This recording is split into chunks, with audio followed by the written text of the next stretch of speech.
Bargaining کا سنت طریقہ بیان کر فرما دیں. اکثر بارگیننگ کرتے ہوئے ایک شرم سی محسوس ہوتی ہے، جبکہ اکثر دکاندار کو اس کی منہ بولی قیمت دے دی جائے تو وہ بہت زیادہ ہوتی ہے. فہیم صاحب کراچی سے. جناب فہیم صاحب، شرم تو آتی ہے، ہمیں بھی آتی ہے. بعض دفعہ واقعی آدمی کہتا ہے، وہ بندہ کہہ رہا ہے یہ چیز 2 لاکھ کی، آدمی کہہ رہا تو 50,000 کی ہے، تو وہ واقعی 50 پہ دے بھی دیتا ہے. اب میری بھی یہی کیفیت ہے، بندہ 50,000 کی چیز ہمیں 4 لاکھ کی بتا رہا ہوتا ہے. اب میں کہتا ہوں یار مفتی طارق مسعود صاحب ہوں، میں کیا بولوں یار اس کو میں. تو ہمیں بھی لوگ چونا لگا دیتے ہیں اس طریقے سے. وہ لوگ جو یہ کلپ نہیں سن رہے ان کی بات کر رہا ہوں، جو سن رہے ہیں اگر ان میں کوئی تاجر ہے وہ کبھی بھی نہیں لگاتا. تو واقعی شرم آتی ہے انسان کو. اگلے کو شرم نہیں آ رہی ہوتی نا، ایک چیز کی 10 گنا زیادہ قیمت بتا رہا ہوتا ہے. تو لیکن بھائی تھوڑا سا بے شرم بن جائیں، زیادہ بہتر ہے، کیونکہ آپ کو جو چونا لگائیں گے نا لوگ، 5 روپے کی چیز آپ کو 200 روپے کی بیچیں گے. تو کاروبار کرنے کے لیے اتنی شرم یہ صحت کے لیے نقصان دہ. تو میں نے تو اس کا حل یہ سوچا ہے کہ مجھے اگر خطرہ ہونا کہ یہ بندہ اتنی قیمت لگائے گا اور پھر مجھے آدھی بتاتے ہوئے شرم آئے گی، تو میں خود کرتا ہی نہیں، میں کسی بندے کو بھیج دیتا ہوں، اپنے کسی شاگرد کو بھیج دیتا ہوں کہ وہ جو ڈھیٹ قسم کا ہوتا ہے نا، ذرا بے شرم قسم کا ہوتا ہے، مجھے پتہ ہے یہ طبیعت سے اس کو دھوئے گا، تو وہ اس کو میں پارسل کر دیتا ہوں کہ بھائی میری بسم اللہ اللہ اکبر یہ ٹھیک ہے نا. ایسے ہو جاتا ہے اور وہ جا کے میری طرف سے پھر خریداری کرتا ہے. اس میں یہ ہوتا ہے کہ پھر وہ طبیعت سے. ابھی میں نے بکری خریدنی تھی تو وہ اتنی قیمتیں بکریوں کی بتا رہے تھے، میں مارکیٹ میں گھوم کے آ گیا. میں نے کہا بھائی اب ہمیں شرم آ رہی ہے، ایک بکری جناب 30,000 کی ہے، وہ اس کے 1.5 لاکھ بتا رہا ہے. اچھا پھر وہ یہ بھی کہہ رہا ہوتا ہے مفتی صاحب آپ کے لیے. تو اب آدمی کیا بات کرے اس سے. ہم سمجھ رہے تھے یار سر میرے لیے جو ہے نا، اس ورنہ تو 1.5 کروڑ کی ہونی چاہیے، میرے لیے 1.5 لاکھ کی کہہ رہے. بعض دفعہ واقعی سچی مچی میں ایسا ہوتا بھی ہے، لوگ عقیدت میں کم قیمت بتا رہے ہوتے ہیں، لیکن ہمیں کیا پتا یہ سچی مچی میں کر رہا ہے یا جھوٹی موٹی کر رہا ہے، ہمیں کیا پتا چلے گا. اصولی طور پر تو شریعت میں حکم یہ ہے کہ لوگوں سے اچھا گمان رکھو، لیکن یہ اس وقت ہے جب معاملات نہ کر رہے ہو. اگر معاملات کر رہے ہو تو پھر اچھا گمان رکھنے کا حکم نہیں ہے، کہ ایسا نہ ہو آپ کو کوئی ٹوپی کرا دے. تو ایسی صورت میں پھر ہم کیا کرتے ہیں، ہم نے کوئی ڈھیٹ قسم کے اپنے ساتھ بندے رکھے ہوئے ہیں، وہ جاتے ہیں اور وہ پھر میں کہتا ہوں تو جا کے اس سے بارگیننگ کر، ہم ذرا ادھر چاہ رہے ہیں چائے پینے کے لیے. پھر وہ اس کو صحیح طرح سے، اور میں نے دیکھا ہے 2-2 لاکھ کی چیزیں ہمارا شاگرد جو ہے وہ 40,000 میں اٹھا کے لے آتا ہے. ٹھیک ہے نا. اسی طرح جب میں کوئی چیز بیچنے کے لیے جاتا ہوں تو بھی یہی مسئلہ ہوتا ہے.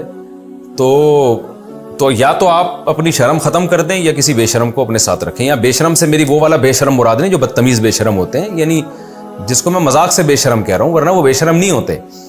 وہ ہمارے بھائی تھے، ایک دفعہ ان کو مسجد کے مؤذن صاحب نے کہا کہ میں کام سے جا رہا ہوں، اذان تم دے دینا. میرے بڑے بھائی کا واقعہ یہ. تو وہ کہتے ہیں مجھے بڑی شرم آ رہی تھی اذان دیتے ہوئے، میں نے کبھی دی نہیں. تو کہتے ہیں انہوں نے بار بار اصرار کیا بھائی اذان دے دو. میں نے کہا کہ بھائی مجھے تو شرم آ رہی ہے. انہوں نے کہا جاؤ پھر گلی سے کسی بے شرم کو لے کر آؤ. ٹھیک ہے نا. تو مطلب یہ نہیں ہوتا کہ اذان دینے والا بے شرم ہے، مطلب ایک مزاح تھا. تو میں بھی یہ مزاح کے لیے اس سے کہہ رہا ہوں. آج کل مزاح کرنے کے بتانا پڑتا ہے کہ میں مذاق کر رہا ہوں، ورنہ وہ ایک تماشا بن جاتا ہے. تو خیر آپ بارگیننگ کریں بھائی، تمیز سے کریں. اگر وہ 2 لاکھ کی کہنے میں اس کو شرم نہیں آ رہی تو آپ کو 10,000 کے کہنے میں بھی شرم نہیں آنی چاہیے. خواتین سے دیکھیں نا، سیکھیں خواتین کیسے بارگیننگ کرتی ہیں. کپڑے کی مارکیٹ میں جائیں گی، پورا تھان کھلوا دیں گی اس سے. اچھا ہمیں تو اس پہ بھی شرم آتی ہے. کبھی ہم کپڑا خریدنے جاتے تھے نا، تو اب تو ذرا موومنٹ کم کر دی ہے، ورنہ تو ایسا ہوتا تھا کہ وہ جو دکان کا مالک ہے پورے کے پورے تھان کھول کے پھینک دیتا ہے وہ. اب آدمی کو شرم آ رہی ہوتی ہے، یار میں کیسے اٹھ کے جاؤں. یہ بولے گا تیرا باپ بند کرے گا اس کو یہاں بیٹھ کے جو ہم نے پوری دکان کھول دی ہے کپڑے کی. اب ہمیں شرم آ رہی ہوتی تھی، اور یہ دکاندار سیاست کر رہا ہوتا ہے.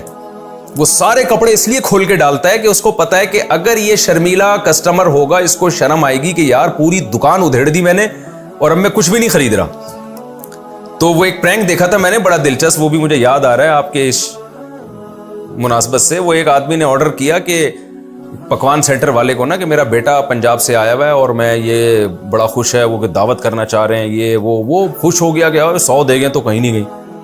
تو آدھا گھنٹہ اس کا خون نچوڑنے کے بعد نا کہ کیا ہے زردے میں کیا ہے اور بڑا گوشت ہے چھوٹے گوشت کی کیا، ساری قیمتیں معلوم کرنے کے بعد کہتے ہیں 1 پلیٹ بریانی میرے گھر بھجوا دے. وہ آگے سے گالیاں دینا شروع کرتا ہے. تو دکاندار کیا کرتا ہے، وہ سیاست کرتا ہے.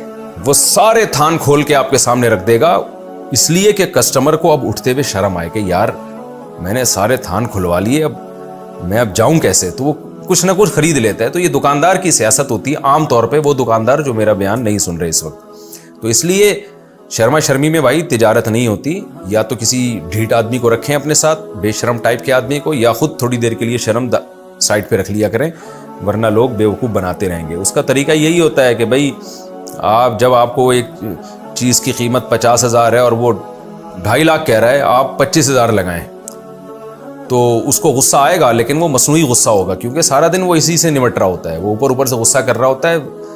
تجارت میں اس طرح کے غصے والے لوگ تجارت کر نہیں پاتے ہیں.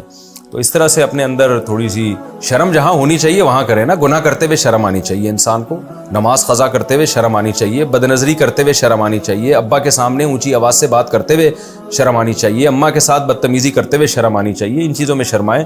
کاروبار میں اگر شرمانے بیٹھ گئے تو ہو گیا کام آپ کا. کچھ دن کے بعد آپ چڈی بنیان بیچ رہے ہوں گے غربت کی وجہ سے نا, اور پھر لوگ کہیں گے شرم نہیں آ رہی چڈیاں بیچ رہے ہو, تو آپ کہیں گے شرم ہی کی وجہ سے یہاں تک پہنچا ہوں. اچھا بھائی.